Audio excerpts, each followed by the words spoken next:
我爸爸是一个慈父，就是他们一个唱白脸，一个是黑脸。我妈就是永远的黑脸。但是我爸这个白脸是拿不住我妈的，所以等于说黑脸是永远赢的。所以呢，其实我一直以来被我妈灌输到，我觉得我爸是赌王，就没有怎么样。我好像不认识你啊。我的玫瑰是我精心挑选的种子，看着它们长大，很有满足感。姑娘，我提議你唔好搞咁多嘢嚟。他们就是见不得女人当皇帝。你还有什么话要说吗？遇见世界，对照彼此，对照现在和过去，有对照生出的结果，也许会给我们带来困惑。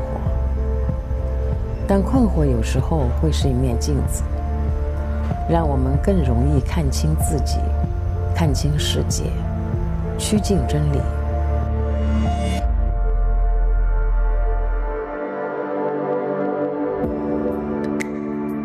我出生长大在一个节奏缓慢、媒体单一的时代，那时的人和物都是以一种含蓄的方式表达出来，温和，来得及应对。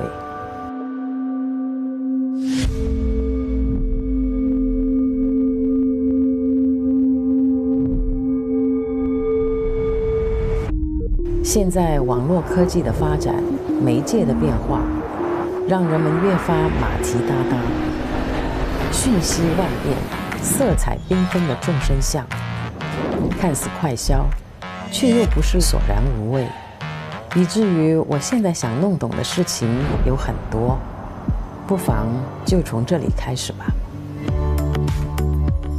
现在好开心啊，见到女神嘉玲姐姐，我也很期待互相了解一下。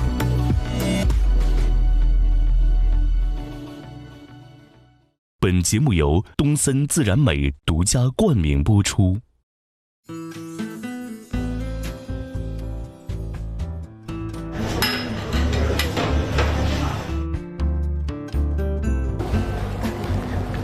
嘉玲姐，哎 ，Hello， 你好啊，你好啊，终于等到你了。坐一坐。谢谢你邀请我来。那个建筑物，你好会选啊。你知道这个建筑物是？我知道啊，这是一个网红打卡点。你来过这里吗？我没有来过，但是我知道，就是如果要拍照，上海这个地方就很有名。这个公寓很有历史的，是大概1920几年的公寓房。它叫 Romandy 公寓，而且你知道吗？在那个年代，是上海非常现代化的一个公寓，非常漂亮，很有上海的味道。你这么了解这边的建筑，你是有做攻略吗？没有，其实我对上海还是蛮熟的，因为我老家在苏州嘛。如果你旅行啊，你是不是要把整个 plan 好？然后把你觉得好吃的地方、好玩的地方发上那些对，微博啊什么，介绍给别人，对踩点的那些。那现在我们都很多照片，因为可以修图嘛。是。但是你以前就是用相机，就是要用那种菲林去拍的时候，就不能修图了。没有修图，而且我们也不能马上即使看到拍出来是什么效果，就只能等摄影师弄完之后，或者是杂志封面出来。但现在回过头去看一下，哇，那个时候真的要很自然美哦，就东森自然美啊，真的要自然美啊。而且基本上我们以前没有这种社交媒体的话，知道你们的消息。靠狗仔队啊，狗仔队就是我们的媒体啊。没有了，其实我看回20、30年代、50、60年代那些明星，其实跟观众还是有很大的距离的。那距离呢，也会产生一种美，因为我不是那么的真正的去知道他私生活是一个什么样子的，他永远出现在我的面前就是荧幕的一个光辉形象，所以不是那么的贴近他本身的一个生活。那现在是完全颠覆了，就是艺人也会自己去平台里面展现一下他自己的 lifestyle。对，那你比较喜欢以前的还是现在的呢？都喜欢。有时候保持一些距离还是蛮神秘的。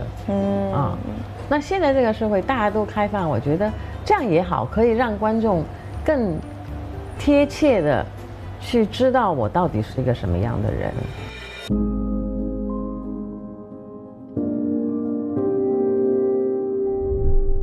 我跟你已经没有办法了，我们一定是给公众这样说那样说，你一定要有心理准备，因为你已经不是一个普通的人了。对 ，I'm so sorry 。很累啊！以前在香港那么多狗仔队，会很惨，因为他们从我家门口就有一些车在等，然后到我出门。然后很多时候我不会说每一个地方都想让我妈知道我去了，然后也不会想让我妈知道，这个很麻烦。对，也不让我妈知道我跟谁出去了。每次都要被拍，根本我妈都不用问我了，她看报纸就好了。那你心理压力那就好惨哦。对，所以我跟香港的狗仔队很 friend。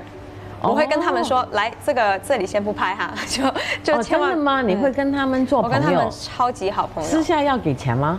不用，请饮料就可以了。真的？对，他们对我很那个的啊，真的啊。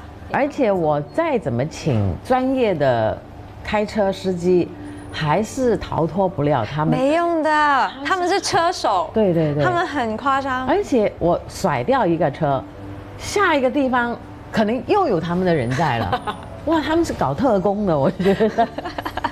我没有学到你这个东西，我应该跟他们交朋友。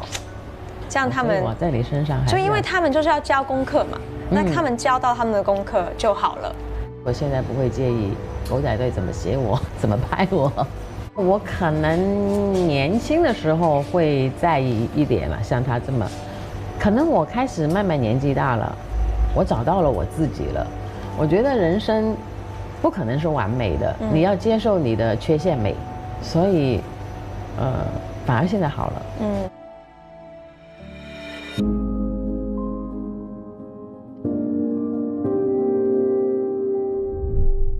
你介不介意你身上有一些标签啊？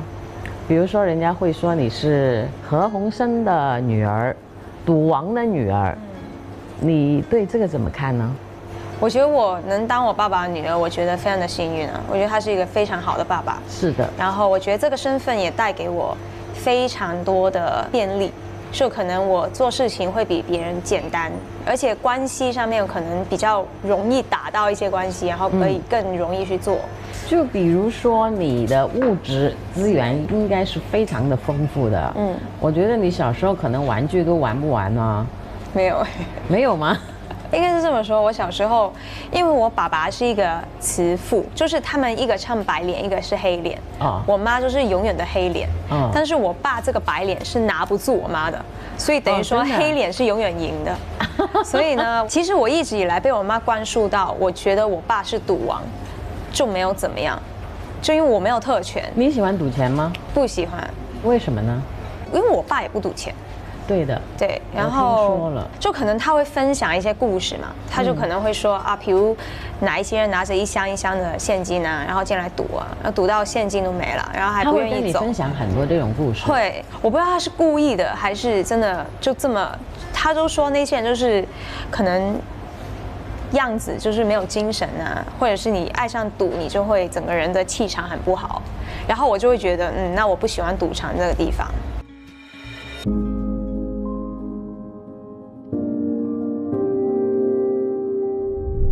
你的那些光环会不会让人家忽略了你本身的一些努力呢？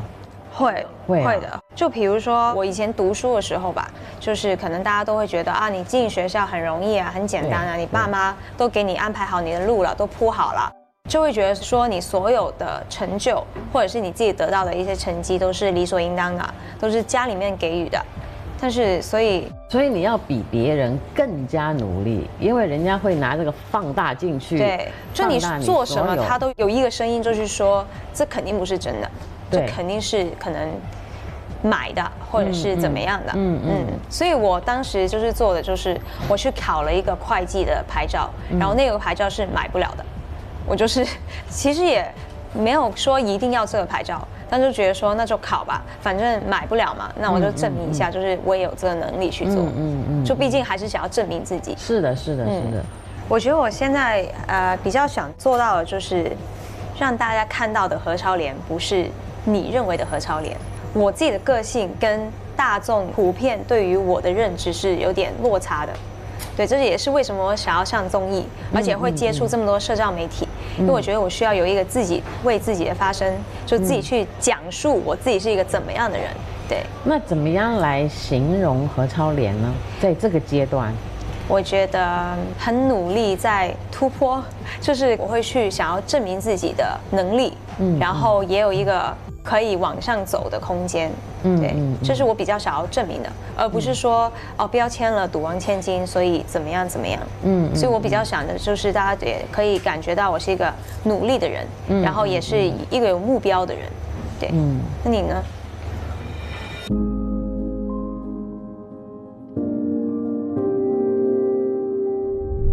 我觉得除了他们标签给我的那些定义词，我觉得我就是一个很普通的人。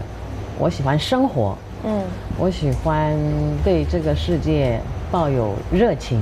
我希望我人生的一些经历，走过的一些弯路，通过现在发达的网络媒体，可以跟大家来分享一下。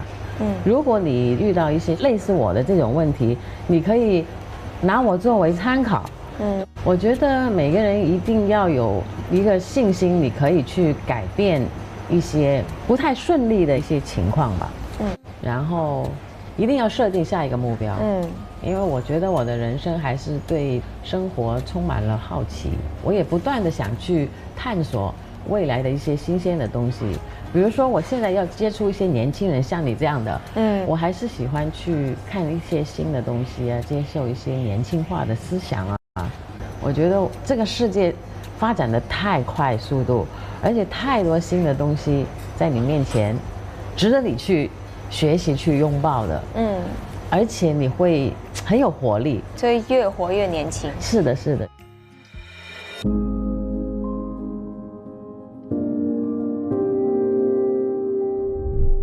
我觉得你不可能去讨好每一个人。是。就如果说你去做的每一个事情都是基于他们怎么去看待你，而你有所改变的话，那太累了。是的，是的。所以我觉得做人就是忠于自己，就是你自己活得满足，然后你自己内心是充实的，那你给大家的气场啊、感觉啊，也都会是舒服的。是的，这样就好了。是的。就不要特别去树敌，也不要特别在乎别人怎么说。我觉得人生不可能是完美的，你要接受你的缺陷美，缺陷也是一种美。我觉得美是回来做自己，然后美是源源不断的那个爆发力。不管你是10岁、20、30、50、60，哪怕到了90，我都会看到90岁很有光芒的一个老太太。我觉得女人在每一个阶段，你有足够对自己的了解，有自己的信心，你会散发不同的美出来。因为我走到了这个年龄，我觉得我现在比以前更漂亮，而且我觉得我比以前更开心，就是更能接受我自己。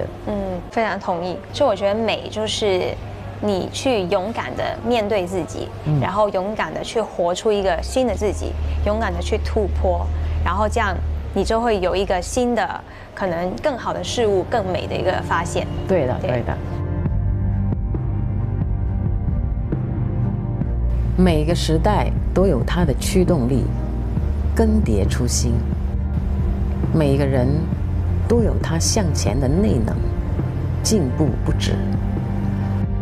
虽然能力有限，但我依然想让你看到我在努力成为更好的自己，传递这份态度和热忱，希望你能有所思，有所得。